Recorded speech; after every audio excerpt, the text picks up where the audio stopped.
তো গাইস, এটা হচ্ছে জুলাল রিসোর্ট। কাতারে হাইওয়েতে ড্রাইভিং করা খুবই সহজ। হ্যালো গাইস, আসসালামু আলাইকুম। আশা করি সবাই ভালো আছেন। তো আজকে আমরা নতুন একটা জায়গা এক্সপ্লোর করার জন্য যাচ্ছি। তো সেই জায়গাটা হচ্ছে জুলাল ওয়েলনেস রিসোর্ট। তো দোহা থেকে প্রায় 106 কিলোমিটার দূরে। তো আমরা আজকে সেই জায়গাটা এক্সপ্লোর করবো, আপনাদেরকে পুরো জায়গাটা ঘুরে দেখানোর চেষ্টা করব। তাছাড়া কাতারের যে হাইওয়ে আছে পুরো বিষয়টা ভিডিওতে তুলে ধরার চেষ্টা করব। তো আশা করি আপনার সঙ্গেই থাকবেন। চলেন আমরা শুরু করি। সো গাইজ, আমি এখন আছি কাতারের সবচেয়ে অভিজাত এলাকা দ্য পার্ল।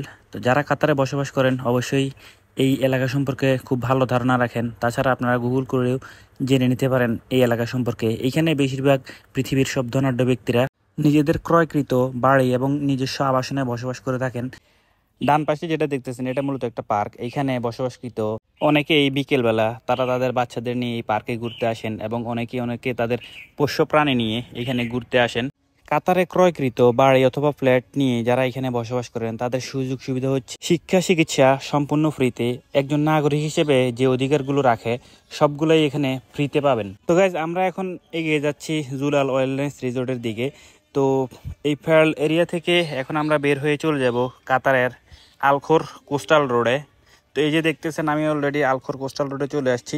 তো যারা কাতারে ড্রাইভিং করেন অথবা নতুন করে ড্রাইভিং শিখতে চান, আর যারা বাংলাদেশে আছেন অনেকেই মনে করেন বিদেশে ড্রাইভিং করা মনে হয় খুবই কঠিন। আসলে বিদেশের মতো সহজ আমি মনে করি আমাদের বাংলাদেশেও না, কারণ আমাদের বাংলাদেশে ড্রাইভিং করাটা অনেক ক্রিটিক্যাল। তো আমার বাম পাশে দেখতেছেন এটা হচ্ছে টুপির মতো যে লুসাইল স্টেডিয়াম, যেখানে ফিফা ওয়ার্ল্ড কাপ 2022 অনুষ্ঠিত হয়েছিল।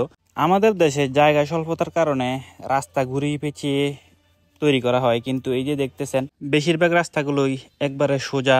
আপনি খুব অনায়াসে ড্রাইভিং করতে পারেন, খুব একটা টার্নিং করতে হয় না।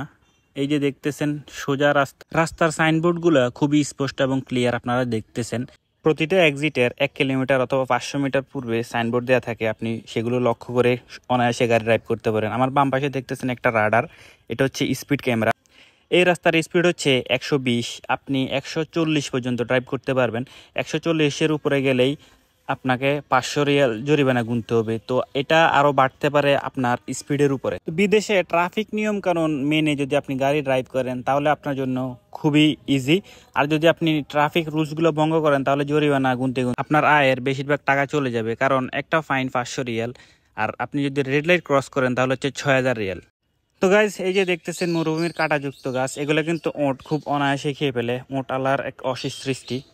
কাতারে আপনি যত দূরে যাবেন মাটি বালি এবং পাথরে মিশ্রিত এই মরুভূমি আপনি দেখতে পাবেন। আর এই মরুভূমির দিকে তাকালে আপনি দেখতে পাবেন ছোট ছোট কিছু ঘরবাড়ির মতো দেখা যায়।